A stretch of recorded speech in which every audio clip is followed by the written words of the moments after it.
Welcome and I welcome to my interview, which is called the Strokes Folks Interview. And today I'm going to have my very special guest, uh, Aaron Avila, and he's a stroke. I call him Thriver, but he will tell you more about his journey. And I would like to uh, please help me welcome Aaron Avila. Yeah.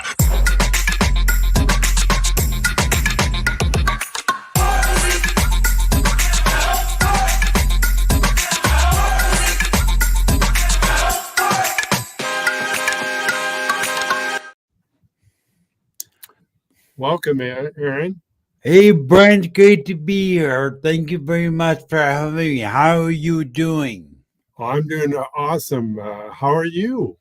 I feel really good. I'm a little tired, but it's still life. It's just the way it goes. But this is really great being here with you. I've been a fan of yours for a while, so thank you for having me.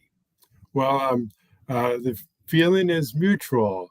As soon as I decided I was going to get more into the stroke world, almost over 2 years ago, I found your group, and it's been helpful to get your tips and methods, and it's wonderful. So I was just I wanted you to be in my guest on my I guess I call it my show. Sure. So Well, it's been my honor, Brent. Been watching you for a while now, and like you said, we talked earlier, and how you kind of named your company this. By the way, so everybody knows, this is being produced by Chozo Productions, and it's a new corporation I'm building, where Stroke TV Media is going to be has a division called Stroke Film Productions. And Brent and I kind of put this together as a new thing where we provide service to people like Brent and others out there who want to produce their own podcast show or whatever. So I really am excited what you're doing. You are a thriver yourself. You're a stroke thriver. You encourage me, and I appreciate it. well, thank you. But Aaron, take us back over 13 years ago.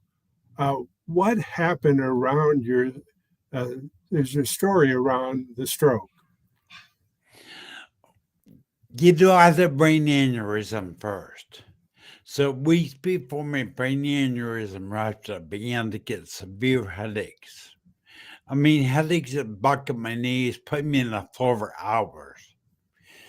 And the only relief, I thought at the time, the only relief would be to commit suicide because the pain was so brutal. If you could imagine, take an ice pick, about a 7-inch ice pick, put it on top of your head, and take a hammer and pound it into your brain. That's what it felt like. Wow. That's how severe they were. But then it exploded. It ruptured.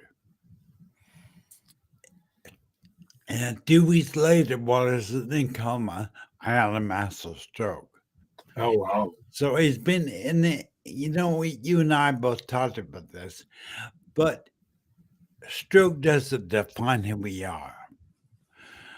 It's how we respond that really defines who we are. And look at you responding like you're doing. Your stroke didn't define Brent Calhoun. My stroke didn't define Aaron Avila. It redefined me, redefined you, and me to put us on what I believe is our true life's purpose. So I look at stroke different than most. I believe stroke and brain aneurysm were two of the best things that ever happened to me, man. That's amazing. Um, and how long were you initially after you had your massive stroke? Uh, how did you how did you come out of your coma, or what happened around then? Yeah, actually, I'll be honest with you, I smoked cigarettes back then. I don't anymore. But I smoked cigarettes back then, and they keep going. He's not waking up out of his coma. So they asked my wife, "Did your husband smoke?" She told me yes. I said, "Well, they put a patch on me." And within minutes, and I mean minutes of me being in a coma, unable to come out of it, they put the nicotine in my bloodstream. Within minutes, it popped out of my coma. Oh, wow. And so, how long was after your stroke? Well, did they put the nicotine patch on you? Oh, I would say it was probably, I would say about 2 to 3 weeks. Okay. Yeah. Well, and then so you're awake. Um, you have the stroke, had the AVM, which they repaired, right? No, it was an aneurysm, and it was repaired afterward, Okay. after rupture. And then you, how long were you in the hospital? And then uh, what composed the initial stroke recovery? I was in the hospital, I think about 3 months because Wow. my brain aneurysm was pretty, they killed like 99% of people that had one like me. It killed them. So I was pretty messed up. And then for the stroke on top of it, I was pretty messed up. I can remember, Brent, waking up out of my stroke, my coma, and I lost 3 weeks. You know, I woke up in a hospital, half paralyzed. At the time, I was unable to speak. I was totally mute.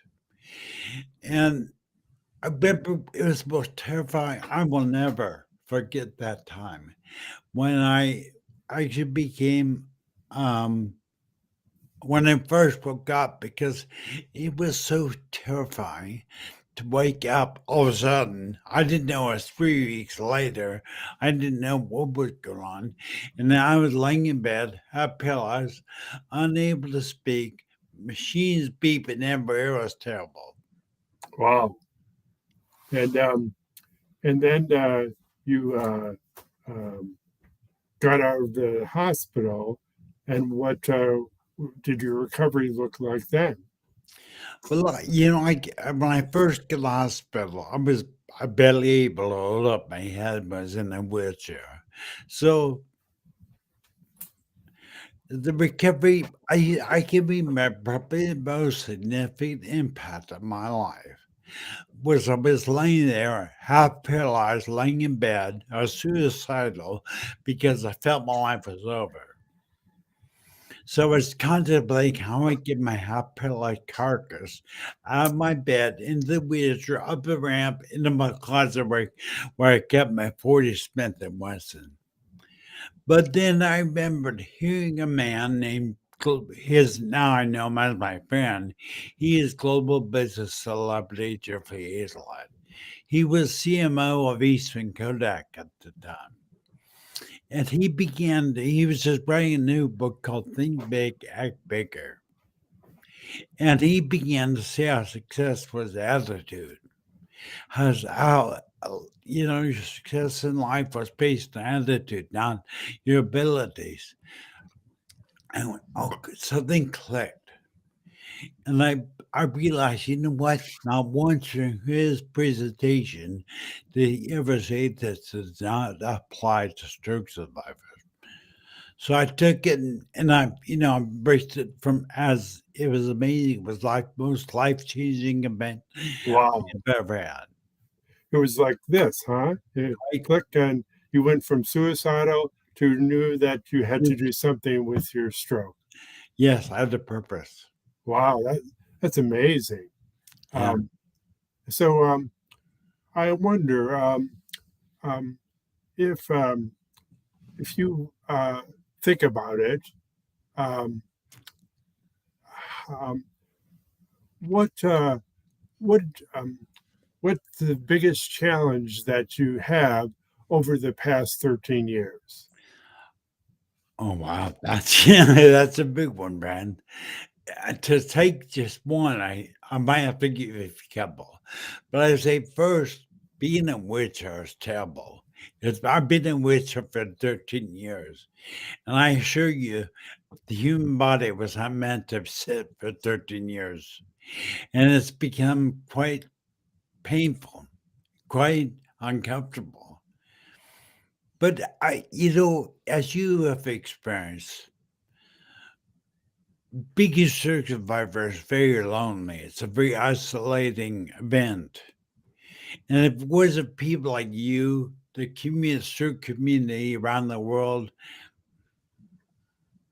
I'd feel alone and lost. So I don't know if I just answered your question. If I answered your question, I'm sorry. Well, the challenge, um, you know that through your communities or the communities about the stroke, um, you have um, you've found that you can um, reach out to others, and that's so important. Well, I think that's part of our healing because I know you might experience the same thing that so many stroke survivors I've experienced in my 8 years of serving the community. There's so many stroke survivors have a stroke and then recluse themselves and don't do anything. But what they don't realize, if they do what you and I are doing right now, reach out, step out, try to help other stroke survivors, they find their life, the switch will turn on. Mhm. Now their new purpose will begin to reveal itself. So I feel it's my job to kind of tell that to stroke community because so many times the stroke community as a whole bases their value on what they can move. If they can move their left arm or they can talk right or what they call it recovery. I'm not a proponent of the word recovery. I call it rebuilding. Okay, You have to rebuild your life after stroke. You're not recovering what used to be, you're rebuilding it. that's a great way to look at it. I'm going to Yeah, write that down. well, I think it's accurate. I think it's accurate. And so I didn't base my value on what I could move. I based my value on my attitude and what I give. And it's like you, I want to encourage everybody out there, it's me be listening, to do what Brent and I are doing. Start giving, you will see your life change. That's amazing, and that's true.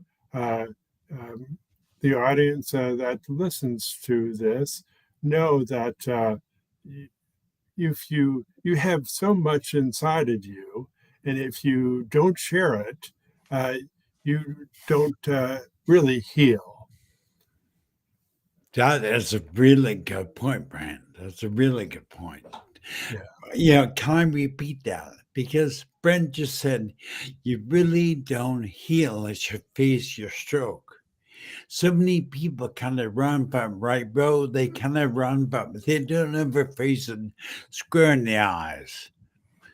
But I think if we as stroke survivors face stroke square in the eyes, it gives us a starting point to rebuild our life after stroke. Not recover.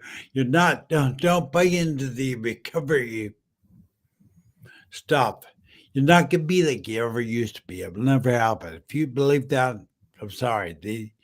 They shouldn't have told you that. 'Cause you'll always be a stroke survivor. You'll always be different. But you can now rebuild your life after stroke. You no longer recover. It's beautiful to hear you, and um, um, I love that. Um, I recently went through reframing what I was specifically doing, but it all started way back when 2 years ago. I was um, lost, and such I realized I had a colleague. I'm a veterinarian, and another veterinarian who had a podcast about life coaching, and she finally got me to go on and be one of her guests. And I realized what I was doing, what I've been doing since the strokes, I was hiding from my aphasia. And Oh, good point. and I'm glad I did that. And I realized, wow, I can no longer hide from the aphasia. I can lean into my aphasia and tell everybody about it on the social media. So that's what I'm doing. That is so powerful, bro. Mhm. Because you just said I leaned into it. First, for any survivor that a new show, bro, believe me, yeah, I'm not used to being on this side of the screen, but something just struck me. Somebody said, I hid from my aphasia, meaning I did the same thing. I hid from reality. But reality was I was searching for now. And my life had changed dramatically.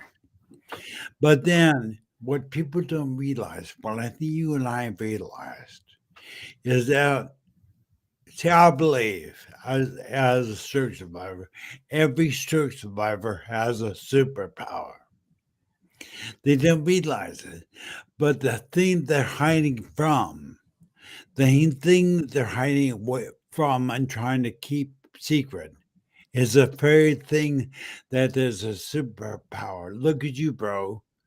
Look at what you're doing. You're not hiding anymore. You're bringing Cahoon. You're gonna start your own show. You're not gonna work on getting your own show going.